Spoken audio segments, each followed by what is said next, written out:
Noyuwmii Cloyn is an award-winning journalist, the best-selling author of No Logo, and the co-director of the film The Take. Her latest book is called The Shock Doctrine, The Rise of Disaster Capitalism.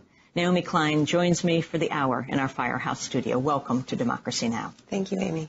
It's very good to have you with us. Why don't you start off by talking about exactly what you consider to be the shock doctrine? Well, the shock doctrine, like all doctrines, is a philosophy of power. It's a philosophy about how to achieve your political and economic goals. And this is a philosophy that holds that the best way, the best time to push through radical free market ideas is in the aftermath of a major shock. Explain what happened in Chile.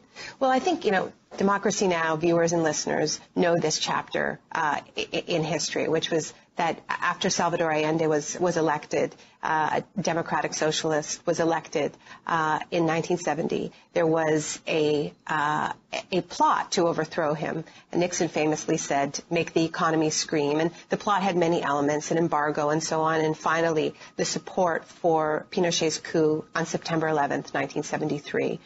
And we often hear about the Chicago boys in Chile, but we don't hear that many details about who they actually were. And so what I do in the book is I retell this chapter of history, but for me, the economic agenda of the Pinochet government is much more front and center, because I think we do know the human rights abuses. We know about we know about Pinochet rounding up people, taking them to stadiums, the summary executions, the torture. We know a little bit less about the economic program that he pushed in the window of opportunity that opened up after the shock of that coup. And this is where it fits into the shock doctrine thesis. I think if you look at Chile, and this is why I spend some time in the book looking at it, examining it, we see Iraq. We see Iraq today. We see so many similarities between the intersection of a manufactured crisis and the imposition of radical economic shock therapy right afterwards. And I'm thinking about the sort of parallels between Paul Bremer's period in Iraq, when he went into Baghdad with the city still burning, and just, I came on the show at the time talking about how he had torn up the whole economic architecture of the country and turned it into this laboratory for the most radical free market policies possible. Well, in Chile, on September 11th, 1973, while the tanks were rolling in the streets of Santiago, while the presidential palace was burning and Salvador Allende lay dead, there was a group of so-called Chicago boys who were Chilean economists who had been brought to the University of Chicago to study on full scholarship by the U.S. government as part of a deliberate strategy to try to move Latin America to the right, after it had moved so far to the left.